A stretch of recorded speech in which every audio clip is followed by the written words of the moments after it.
Do you love TV shows? We do too. Hello everyone, I'm Jeff.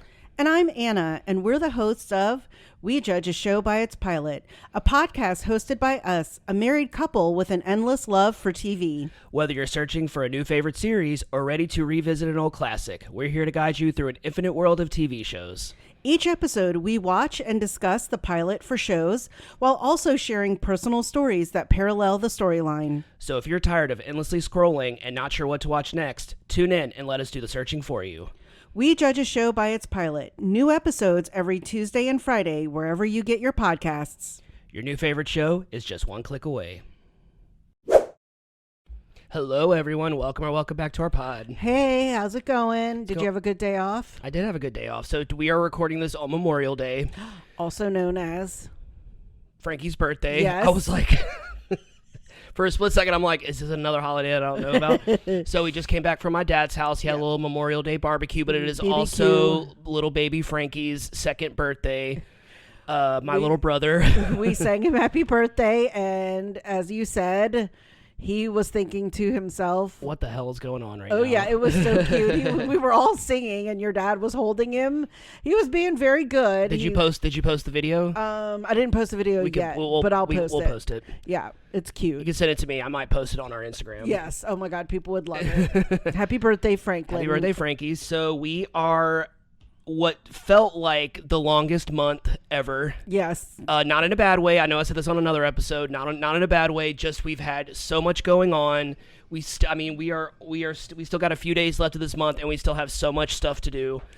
We are heading to Florida tomorrow for Maddie's graduation. Maddie is graduating from high school on Wednesday. Happy graduation, Maddie. And we're gonna see her graduate, have a little after party for her, and head back home on Thursday and do some more recording and start our June shows, and we're gonna have to start watching our July shows. So, yes, because the next 3 months it got a little crazy this month because I had two unexpected back-to-back work trips. Like those were not planned. Yeah, and they both came up, and it really got us behind in recording because it was a full week. Yeah, and then you have 2 more trips that you're going on this summer, and they just it's not that bad, but just the days that it falls on are like on all of my days off where we usually record. So like when you come back, I have to go back to work. So it's just kind of like, okay, well, we need to get back to having a backlog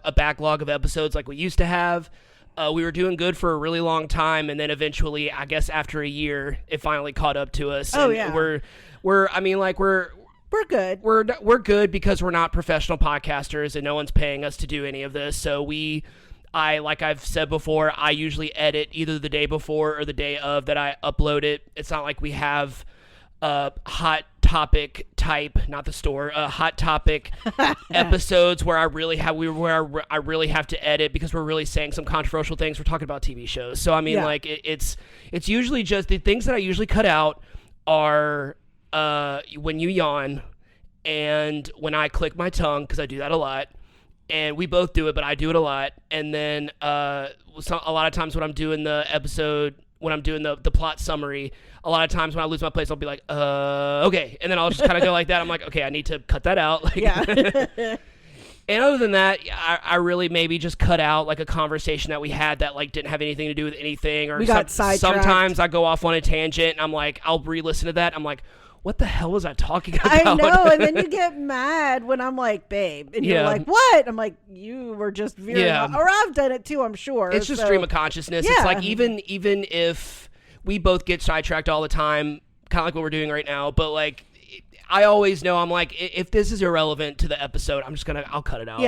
That's why I don't really care. I mean, like if you go off on something or I go off on something, I'm like, I can edit this out. So anyway, so this is the final episode of the month, and this is one that I saved for the end because I knew you've really surprised me with how much you've liked the shows that we've watched this month. Oh yeah, I know there are a few that you were already familiar with. I know you already liked Bob's Burgers. I know you have like a love for South Park, like old school, particularly the characters. I know you love Cartman, and The Simpsons is a classic, but like everything else, I was just kind of like really surprised by how much you like. Not that you liked it in general, but that you like wanted to keep watching some of them. And I think so far that was Death Note, Attack on Titan, and then today's episode, Futurama. Yes. Which I think out of all the shows we watched this month, I think you like this one the most. Yes, I was very surprised. I had never really ever... I knew of it. I've heard of Futurama, but I guess I never really knew what it was about. Yeah. And so I had no frame of reference. Right. And then when we were watching it, I was like, oh, I would have watched this, I think. And it was really good. So this is out of all of the adult animated shows, particularly from the 90s, where kind of adult animation really started to take off. This one's probably my favorite. Over The Simpsons, South Park, even Bob's Burgers. Like, I loved Futurama. They used to play reruns on it on Fox and on Comedy Central. I used to watch it all the time, but I'll get into all that in a second. But for now, you're going to do what you always do, and Anna's going to give us some episode and series information. All right, Futurama Space Pilot 3000. Futurama is an American animated sci-fi sitcom that originally ran on Fox from March 28th, 1999 to August 10th, 2003 for 4 seasons and 72 episodes. The series has since revived twice, the first with Comedy Central running from 2008 to 2013 with a total of 3 seasons and 68 episodes. The show's most recent revival by Hulu premiered on July 24th, 2023, and currently has 2 seasons, with its 3rd season to premiere sometime later this year. The series was created by Matt Groening, best known for creating The Simpsons. David X. Cohen helped develop the series with Groening. Both were fans of science fiction, and with the new millennium vastly approaching, they decided to create an animated series about a present-day everyman traveling 1,000 years to the future, only to discover that things are pretty much the same despite these technological advances. The pilot was also written by Groening and Cohen and was directed by Rich Moore and Greg Vanzo. Futurama centers around Fry, an average pizza delivery boy who was accidentally cryogenically frozen on December 31st, 1999, and doesn't wake up until exactly 1,000 years later. The cast of main characters include Fry, a good-hearted yet immature pizza delivery boy from the 20th century who is now living in the year 3000. Leela, a one-eyed career assignment officer and the eventual captain of Planet Express. Bender, everyone's favorite foul-mouthed beer-drinking kleptomaniac robot. You loved him. I loved him. Professor Farnsworth, Fry's only living relative who owns and operates Planet Express to fund his research. Main characters introduced in the next episode the series has landed include Dr. Zoidberg, a crustacean-like humanoid who serves as the staff physician for Planet Express, despite having an extreme lack of knowledge in medicine. He's my favorite character. Hermes, Planet Express accountant, best known for being a stickler for the rules and loving paperwork and bureaucracy in general.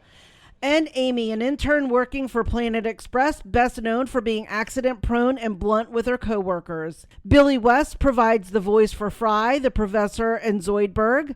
West is a veteran voice acting veteran, providing the voices for iconic animated characters such as Bugs Bunny, Elmer Fudd, Shaggy from Scooby-Doo, and Popeye.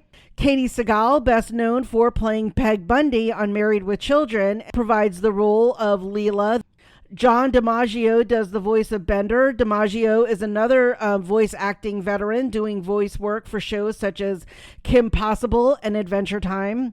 Phil Lamar, best known for his work on Mad TV, provides the voice of Hermes, and Lauren Tom provides the voice of Amy. Tom is also a well-known voice actor, having done voice work for King of the Hill, Teen Titans, and Batman Beyond, but is also best known for her live-action projects such as The Joy Luck Club and playing Julie on Friends.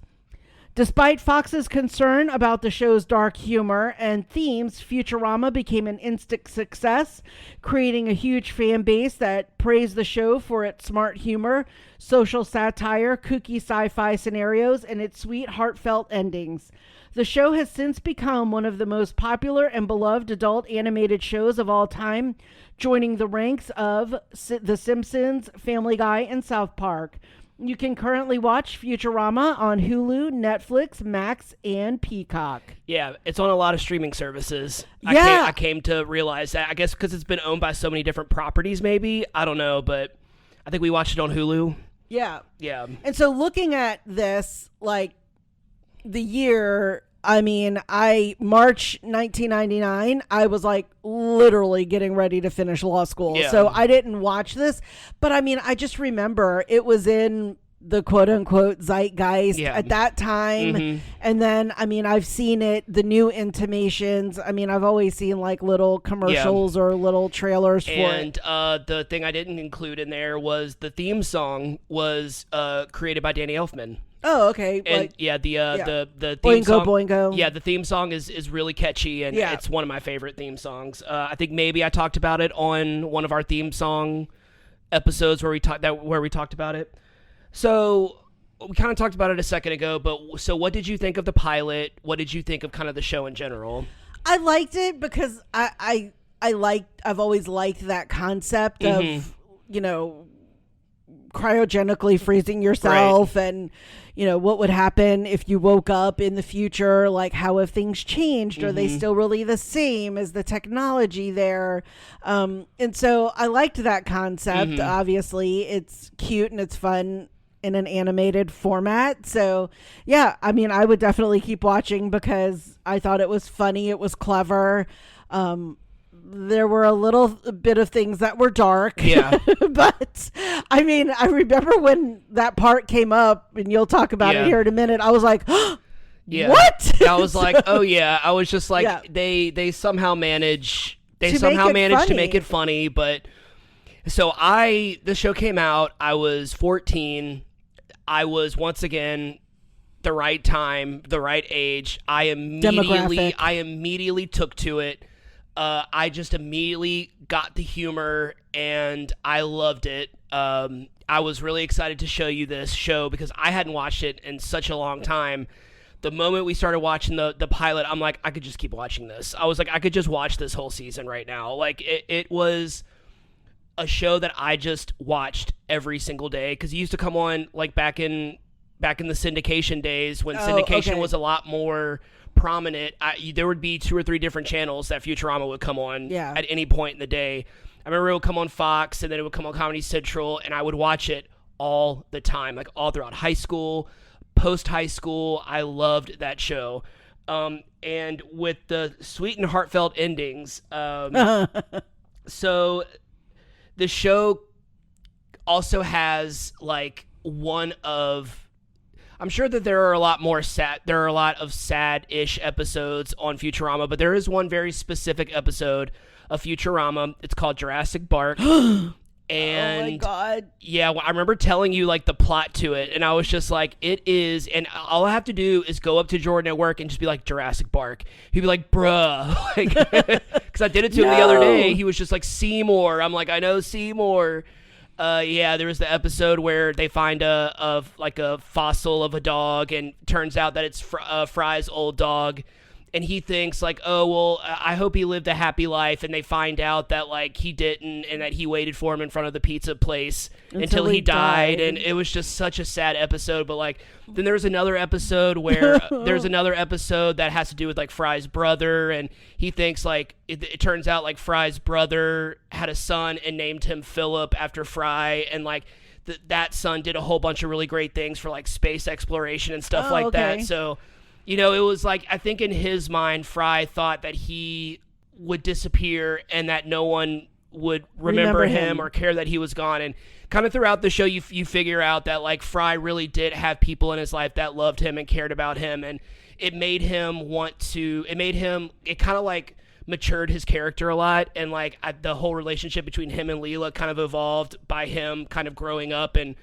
kind of wanting to be like, okay, I'm going to appreciate what I have now. And in this, you know, the year 3000, I have a best friend that's a robot and a one-eyed girlfriend. Like, you know, just kind of like my physician is a crawfish human. It's just kind of like it's just kind of, it's a really silly show, but it's so sweet, and it's just so like endearing, and you fall in love with all of these characters. And even though Bender is like this obnoxious dude, you're just like, anytime he's going through something rough, you're just like, no, Bender. You're just like, you know. And it's just such a show that like you just fall in love with the characters, you fall in love with that world.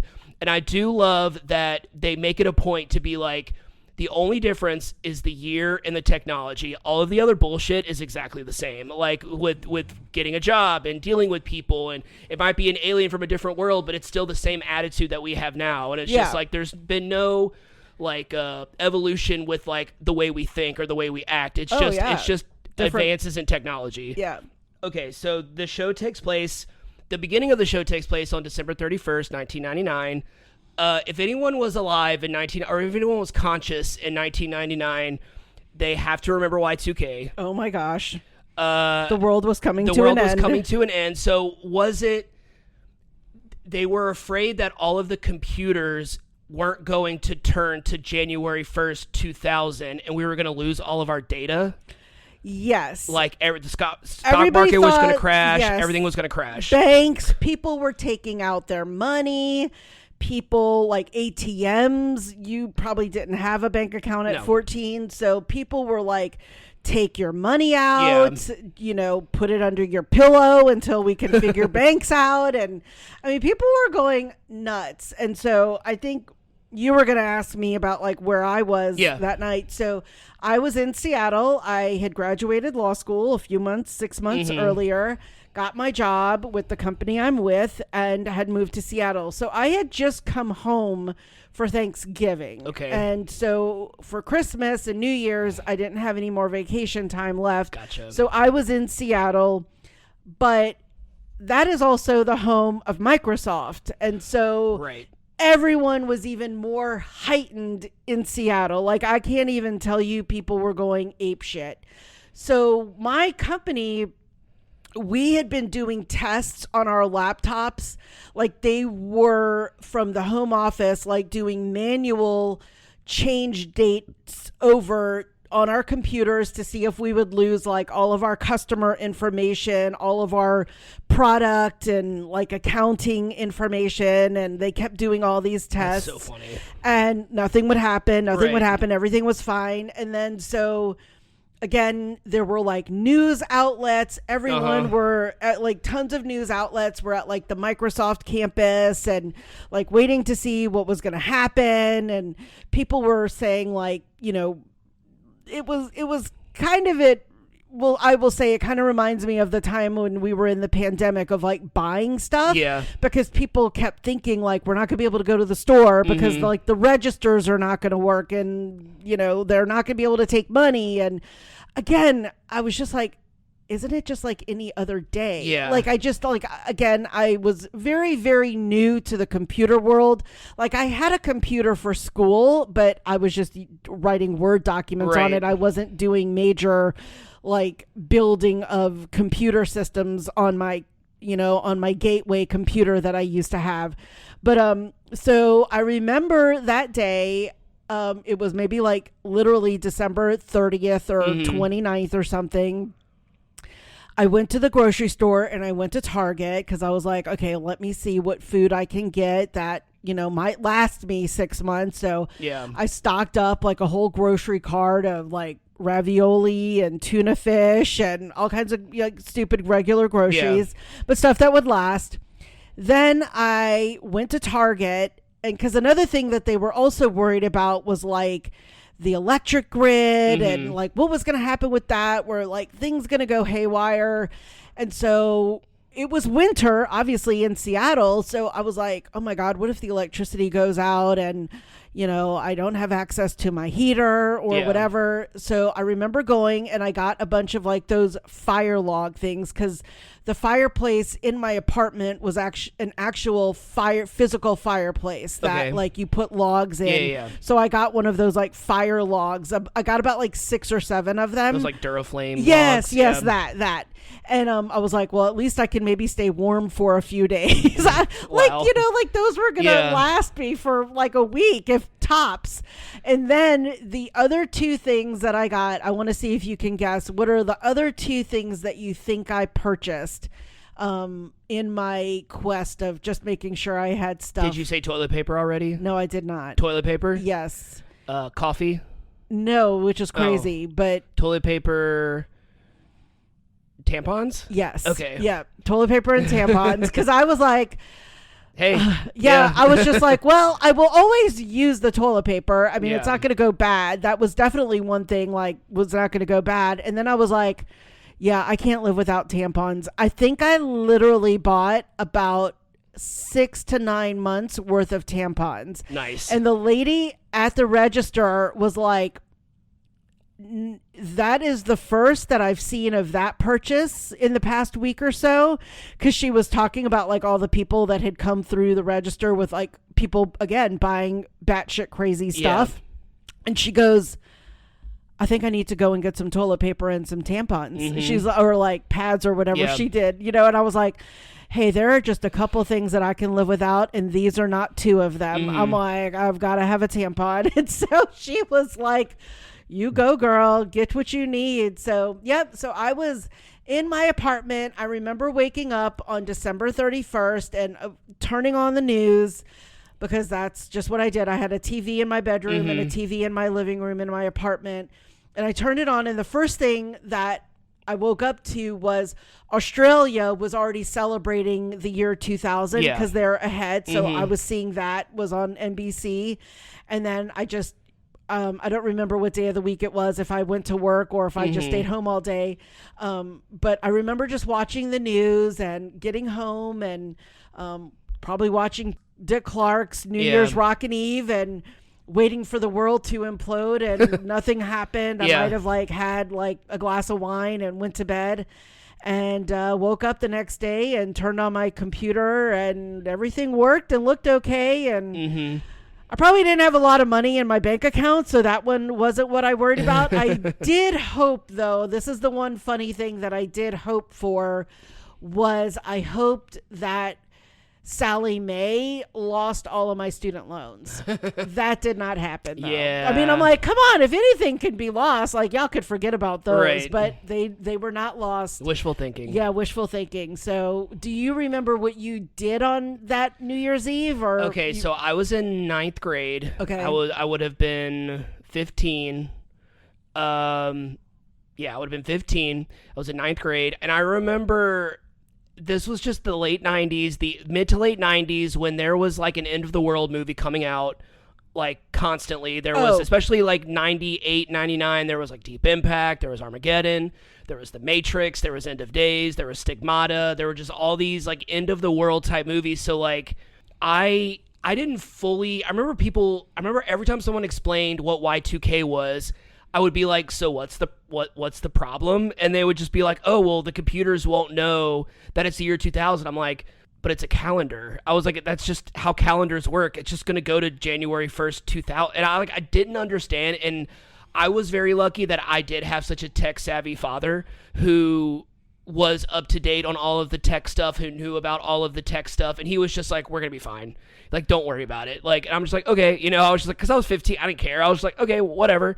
And I remember on New Year's Eve, one of my friends spent the night, because school is still out for the holidays, and we watched The Matrix, we watched Armageddon, we watched Deep Impact, like we watched all of these like end of the world movies. I think we watched like T2, Judgment Day, and we were just like, hey, if the world's gonna end, we might as well just watch a bunch of stuff about the end of the world. Be prepared, be semi like in case we survive. And which was kind of funny. But then I just remember like, because, you know, like I said, I was 15. I wasn't really thinking that the world was really going to end. But then I was like, as we were watching stuff, it like dawned on me that I was just like, wait, it's going to be New Year's. It's going to be January 1st, 2000 in a lot of other places in the world before it turns. Yes. It hits midnight here. So I feel like by like 7 or 8 o'clock at night, we're going to know if the world's going to end or not. You know, just like, before it even turns midnight for us, I was just like, so we're fine. You know, I was just like, and I remember like staying up, me and my friend both staying up all night. That was back when we could stay up all night and I wouldn't fall asleep at 2 o'clock in the morning.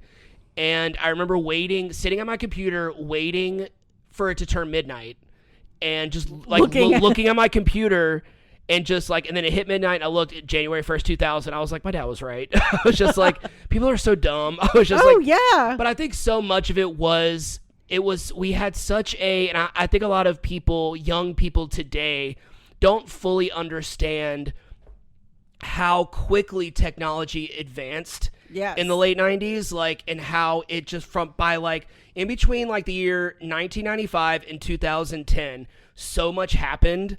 That's like, what, 15 years? Like, so much happened in that 15 years compared to like 100 years before that. So it was just like, there was so much. There was like there was the internet, and then there were cell phones, and then there were smartphones, and then there was social media. And then you had like you had cable internet, and then you had Wi-Fi, and you know, all of this stuff changed, and all, you know, and then all the stuff kind of took over. But like back then in 1999, it was still very common for you to go over to someone's house and they didn't have the internet, or they didn't even have AOL. I remember like I was still on dial-up in 99. I remember in 9th grade, one of my friends had just gotten AOL, and in my mind, and AOL had only been around for like 2 or 3 years, if that. I was sitting there being like, where have y'all been? You know, it's just like, to me, I was like, because of my dad, like, he had to have all of like the newest, you know, technology. Latest, and which I appreciate. I appreciate it now, because now I'm a tech savvy person. So like, I appreciate it now.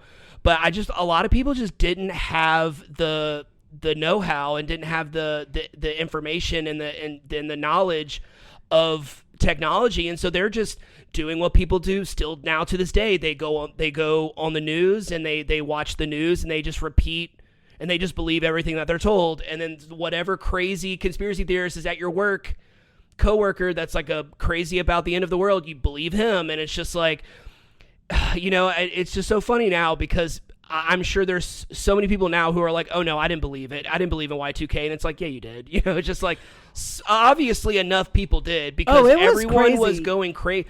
I remember I wasn't going crazy, but I remember everyone else was, not everyone, but like so many other people were going crazy because they thought the world was going to end. And I'm just like, y'all are just believing what you're reading on the news, or what you're hearing on the news, what you're reading in the paper.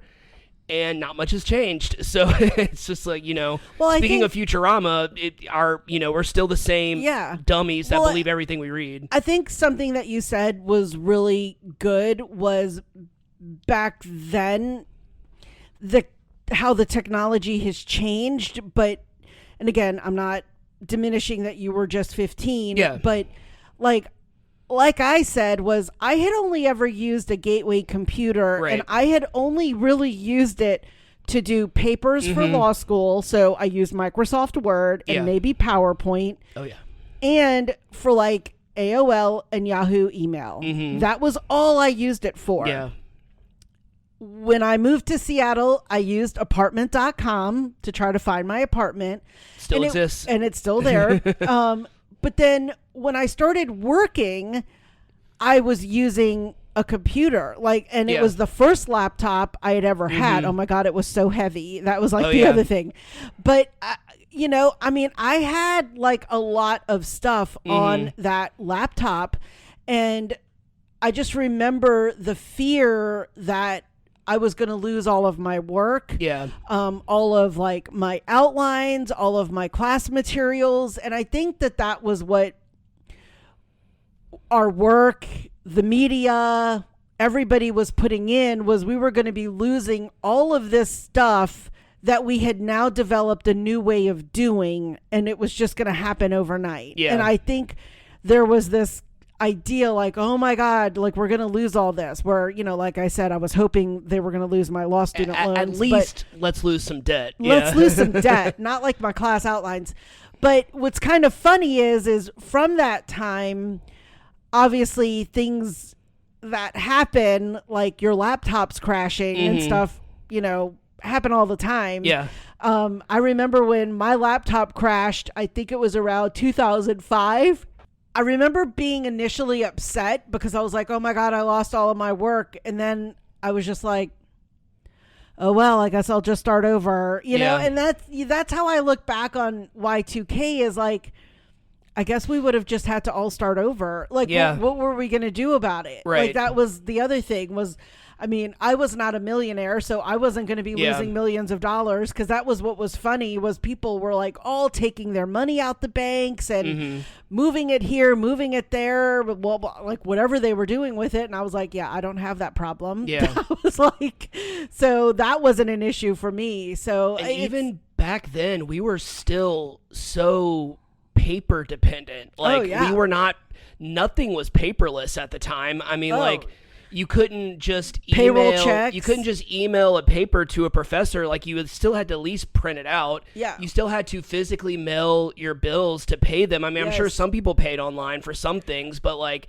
it was not common at all in 1999. So like, even then, I'm kind of just like, it wouldn't have even, not that it wouldn't have, it would have impacted us if Y2K ended up happening, but like, I don't think it would have in the way that people really thought it was going to. That's kind of what I mean. Other than like clearing out your checking account, which you can do in 1 second, you know, all you have to do is just go up to the bank.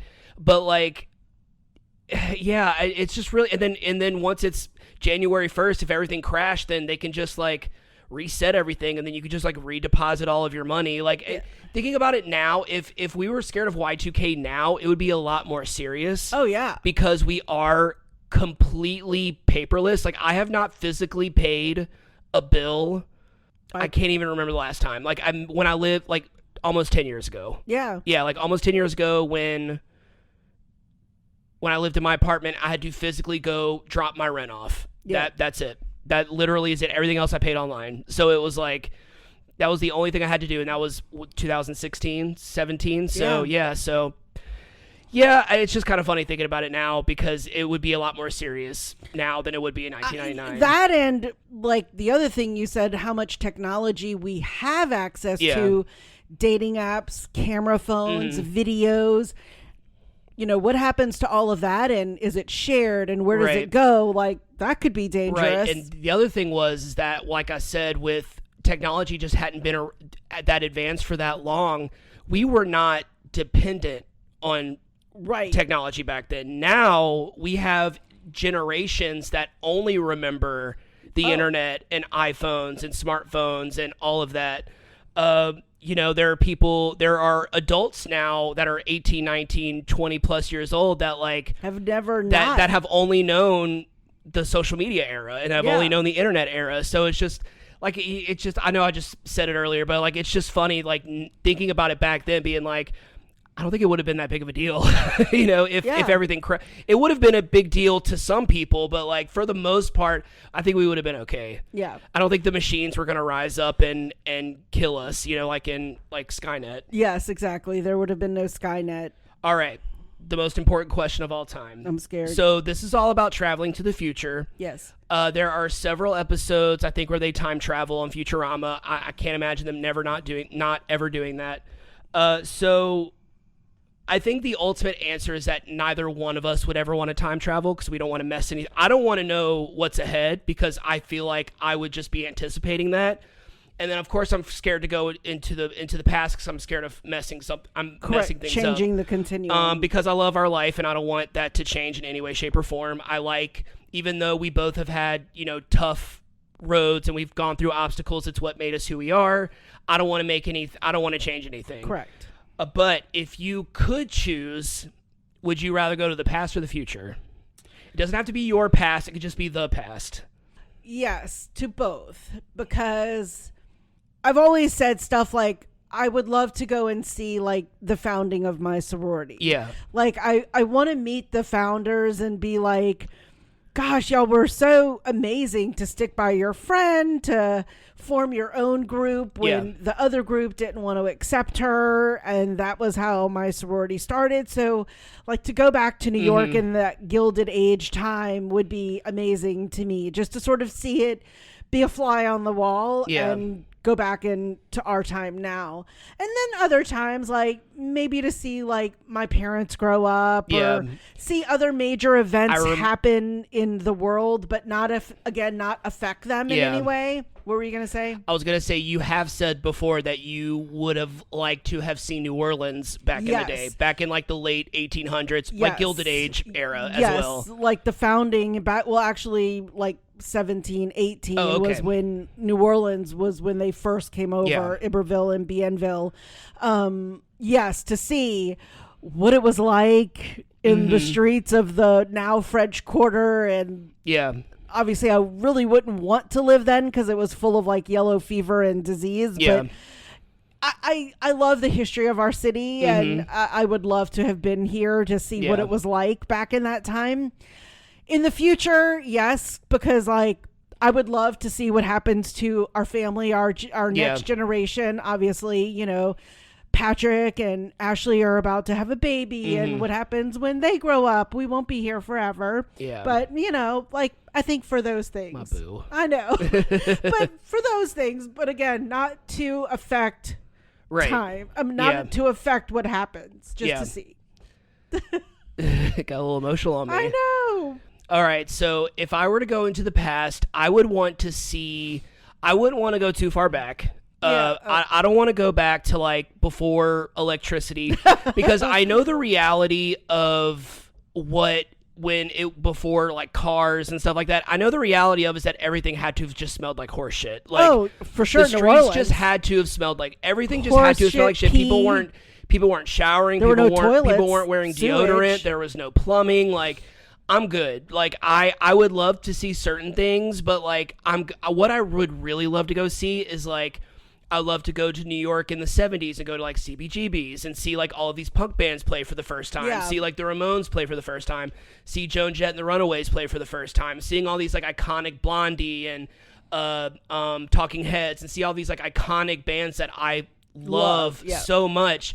I would have loved to have been a fly on the wall for that era just because it was so important to me as like a fan of that era of music and how much I love that era of music. I would have absolutely loved to have gone to Woodstock. Oh yeah. I would have, speaking of things smelling like shit, I can't imagine. But I just like kind of stuff like that. I would have loved to have seen like, I would have loved to have been in the music hall where like Elvis played for the first time. I would love to have been in the audience of the Ed Sullivan Show when the Beatles played on American television for the first time. Like Live Aid, Queen. I'm a Live Aid. Oh my God, Live Aid. How did I not think of Live Aid? That would have been epic. Like I mean, I remember that. Obviously, we were both alive technically. Yeah. I mean, you had just been born, but I remember Live Aid happening and actually thinking like, oh my gosh, I wish I could be there. Like, that looks amazing. I mean, now I look back and I'm like, oh my God, that was probably a pit of hell. But like, you know, my 15-year-old self was like, oh my God, that looks like an amazing concert. See, like, I would just want to go back and like go to the premiere of like The Exorcist and go to the premiere of like Psycho and all of these like classic films that like, you know, before there were huge twist endings to films. Like, I can't imagine what the audience of Psycho were going through the first time they watched that. In the first or trailers, or we didn't know anything about the movie. Like, they just showed up at the theater and they went. I would have loved to have gone to the original 1922 premiere of Nosferatu. That had to have freaked people out because I watched the silent film as a millennial and it freaked me out as a kid. So like, I can't imagine what people in 1922 were going through back when they did not have any frame of reference to horror movies. Like, this was the first horror movie they probably ever heard of or seen. I would have loved to have gone to like seen Dracula and Frankenstein. I would have loved to have gone to see like I was alive for some of these things, but like I would have loved to have gone to like I would love to have gone back in time so I can be this age now and go see like Wicked on Broadway with Kristen Chenoweth and Idina Menzel, or go, you know, I think about that stuff. Like, I'm not so much on like, I want to go see the pyramids built. I'm like, fuck that. I don't want to go see all that. They're going to take one look at me and be like, you're a witch. We're going to kill you. Like, because I mean, you know, our brains haven't developed much, but people were a lot dumber back then. So, I mean, like, it was just kind of, the future, I kind of don't want to know. Like, I kind of don't want to know because I know the reality is because back in 1985 when Back to the Future came out, and whenever the second one came out, that was probably 87 or something. And they went to the year 2015, and they had all these technological advances. I just know it's not going to be like that. I just know we're not going to have flying cars. It's going to be this, maybe just a little bit more advanced. And so it's just I don't want to go 1,000 years from now because I don't even know if we're still going to be around. So if any of this is going to still be around. So I just don't want to know. I don't want the burden of knowing. I think that's really it. I would rather go back and relive things where I'm not before I was alive or before I was old enough to go do it, so it doesn't affect me in any way. I won't run into myself or anything. I won't talk to anyone. I won't meddle with anything. I will just go see the bands. I'll go watch the movies. I'll go see the plays, and I'll come back to the present. Gotcha. And you can come with me. Okay. Obviously. Right. Like you said about the future. I mean, the future isn't always perfect. Yeah. So I get that. Like I said, it would only be to see family and how our little generation has continued. But, I would like that in theory, but I mean, right. If I go in showing up, they're like, you've been dead for 50 years. Well, for me, it wouldn't even be to talk to them. It would just to see them, okay. just to see what's happening. Yeah. Just to see that they're good. Yeah. Yeah. Okay. All right, ready to get into this plot summary? Let's do it. All right, we're going to do this plot summary, and then we're going to talk about what you can expect in June, and then we're going to wrap this up. All right. All right, Futurama pilot summary. During the night of December 31st, 1999, Philip J. Fry, a pizza delivery boy for Panucci's Pizza, is sent out to his next delivery at Applied Cryogenics. Fry gets on his bike and goes to deliver his pizza with a six-pack of LeBrow beer. On his way, he sees his girlfriend Michelle in a cab with another guy. Michelle tells Fry they are over, and as the cab is driving away, she proclaims she left Fry's stuff on the sidewalk. Fry makes it into the lab and chains his bike to a newspaper stand. Upon arriving at the cryogenics chamber and looking for I.C. Wiener, the pizza's intended recipient, Fry realizes he's been duped and was sent on a prank delivery, which there is a future episode that it was not a prank and it was planned, and that Fry was meant to be sent to the future, but that's in the future of the series. Sitting down in a chair at the desk, he balances onto its back legs, opens a beer, and says, "Here's to another lousy millennium." Before taking a sip, the entire world is counting down from 10, and which it all happens at different times. So I was thinking about that, but I'm like, it's a cartoon. The entire world is counting down from 10, and as the countdown hits 1, Fry blows a party horn to celebrate the millennium, and immediately after, Fry's chair falls, causing him to fall backward into the cryogenic pod. The pod shuts as Fry is in there, and the timer goes to 1,000 years, freezing Fry. Over the course of the next 1,000 years, Earth is destroyed by invading aliens, rebuilt to another medieval stage, redestroyed by invading aliens, and then rebuilt to what it is now as Fry waits in stasis. Stasis? On December 31st, 2999, Fry's pod timer ends, and he wakes up. After getting out of the chamber, he walks by a big window and sees in the future, and realizes he will never see his family, friends, co-workers, or girlfriend again. Fry then lets out a loud Yahoo! Terry, an Applied Cryogenics employee, enters the room and welcomes Fry to the world of tomorrow, which is what he always says to people. Yeah. Fry is escorted to the Fate Assignment Center, to the Fate Assignment Officer, where he meets Leela, a woman with only one eye, who tells Fry it is December 31st, 2999, when he sees a blimp that reads Happy New Year 3000. She imagines it must be upsetting for Fry, but he tells her the 20th century didn't hold anything for him and he feels optimistic about the future. After an encounter examination on the probulator, a DNA scan reveals Fry's one living relative is his many, many times great-nephew, Professor Hubert J. Farnsworth. Fry starts to make himself a promise that with his second chance, he's going to make the most of his life and not mess things up again. As Leela reveals, she's found Fry his permanent career assignment as a delivery boy. Fry begs for any other job, but Leela says he's been assigned the job he is best at, and he will be fired out of a cannon into the sun if he refuses, which, what a great threat. Fry reiterates that he does not like being a delivery boy, but Leela says people do their jobs even if they don't like it, and quotes a poster that says, "You gotta do what you gotta do." She then tries to implant a career chip that will permanently label Fry as a delivery boy, but he runs away. Giving chase, Leela ends up falling into the cryogenic chamber Fry was in, which sets itself for 1,000 years again. Fry then leaves her to be frozen there, but out of the goodness of his heart decides to reset the timer to thaw in 5 minutes and says, "You owe me one," and leaves the lab. Oh, I know. It was always sweet on Leela. Fry walks around New York, seeing how much it has changed over the centuries, and takes the transport tubes to Crosstown Express. Later, Fry notices a phone booth and decides to get in line to call his nephew. Fry meets Bender Bending Rodriguez, as he gets in line behind him. It turns out the phone booth is actually a suicide booth. That's when I gasped. And Bender is eagerly awaiting his death. When Fry this was the suicide booth when I was reading, when it was like executives were a little worried about the dark themes. The suicide booth was the dark theme that they were worried about. When Fry goes inside the booth to make a call, Bender says he is in a hurry and tries for a twofer and puts a quarter in the slot before yanking it back out with a string. Which, remember that trick? Yes. The machine asks for the mode of death, quick and painless or slow and horrible, but when Fry requests to make a collect call, the machine hears him select slow and horrible. As the weapons aid toward them, Bender impatiently waits to die and introduces himself to Fry. Fry pushes himself and Bender to the side of the booth as the weapons charge out and they survive. Having failed at killing himself again, Bender invites Fry to get drunk with him at Ozornax's pub. Meanwhile, Leela's cryogenic chamber is timed out and she is unfrozen. Terry appears again, telling her what he told Fry, and Leela tells him to shut up. After being yelled at by her boss for losing Fry, Leela is forced to continue her pursuit of him. Bender leaves to go kill himself again, but Fry tells Bender he is his only friend and wants him to stay.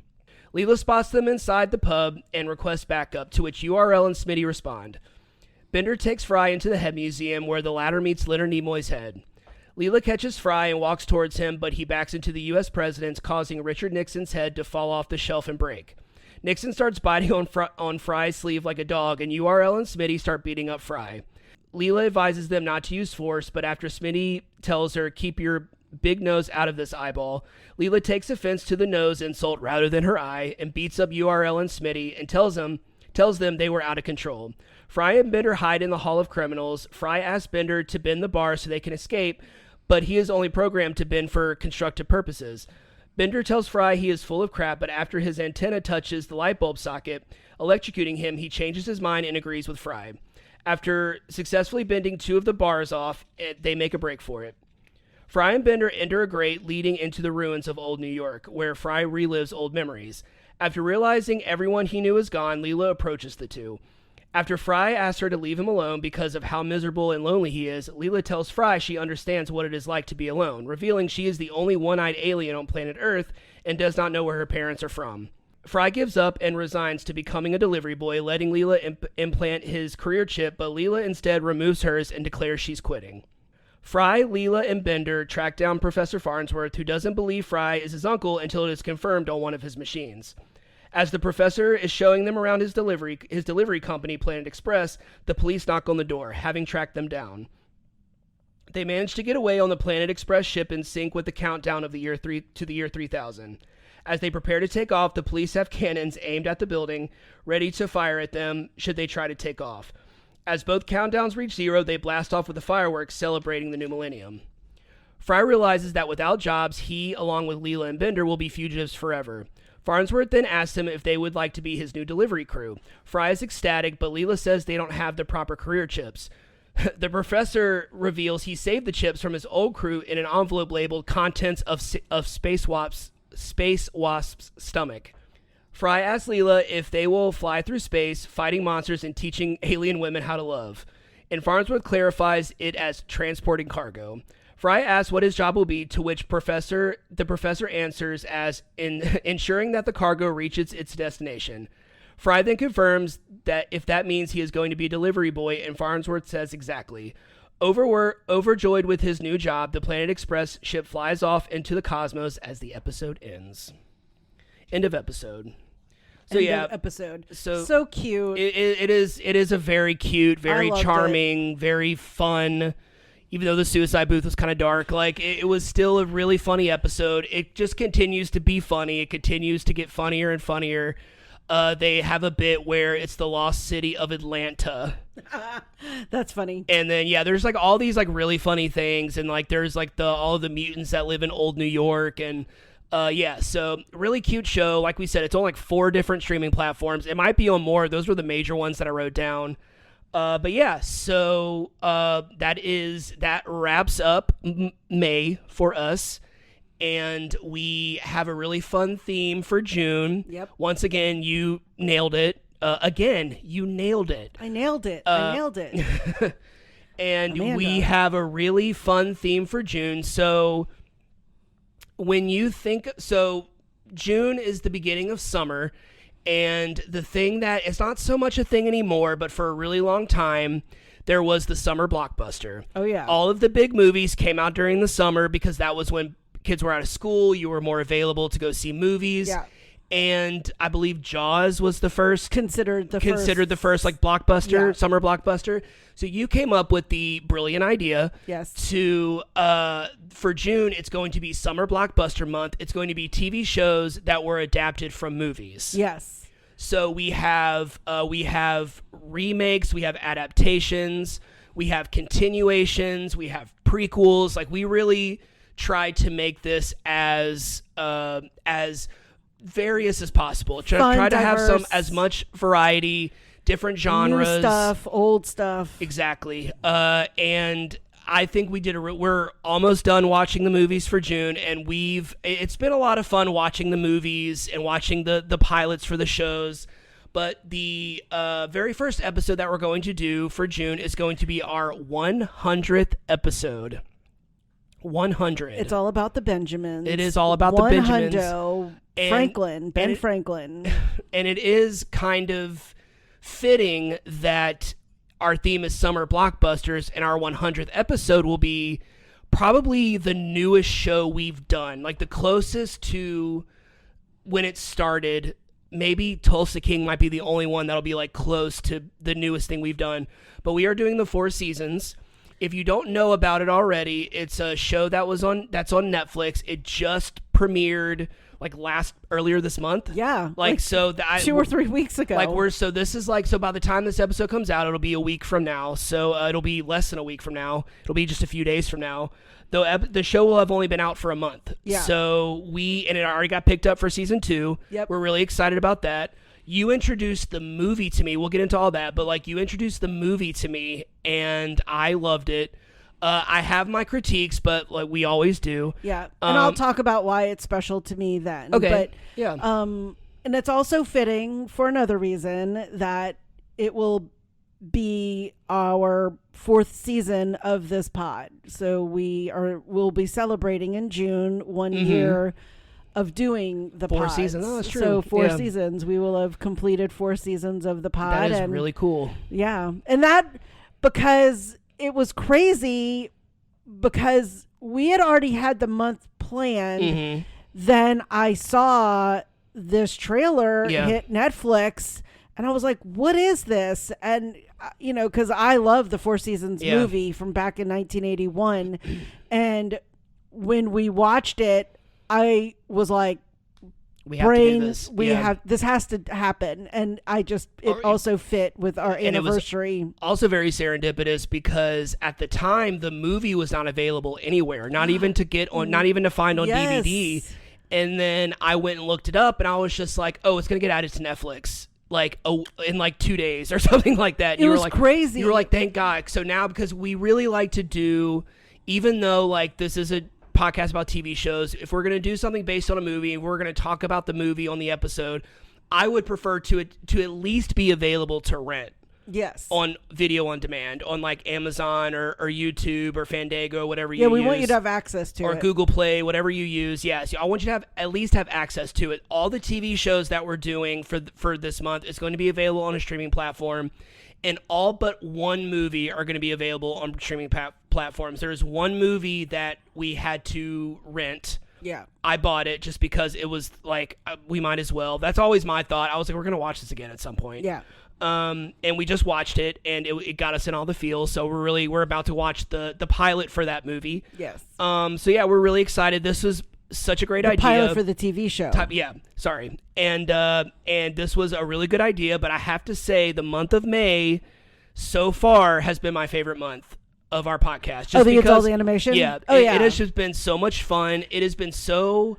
I know some of the stuff has been kind of intense, like we did, Castlevania and Death Note and Attack on Titan, but they were still so much fun to watch that it was just like, I don't know, it kind of brought back like the kid in me, I guess. Like it kind of was just like, oh, well, this just reminded me of when I watched this when I was younger. So. Yeah, well, I'll actually say the same because I mean, I think it brought back an era of when I used to watch all of those, and they just don't necessarily run into my like stream of Your what algorithm. I'm thinking about of watching or whatever. But I mean, I think it's awakened my perception of those shows and made me interested. But I do also think that adult animation has really broadened its scope of what it covers because. Again, I thought of adult animation as The Simpsons, South Park, Beavis and Butthead.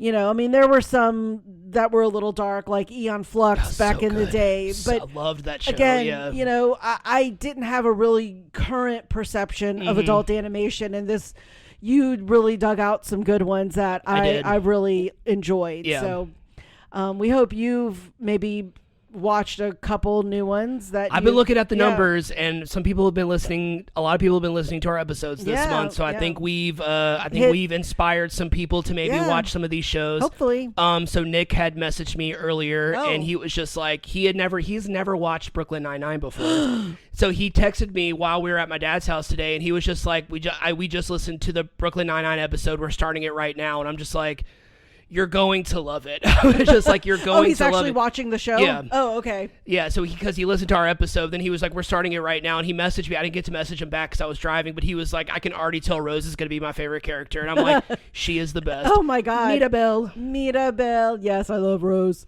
That about wraps up this episode? Yeah. All right.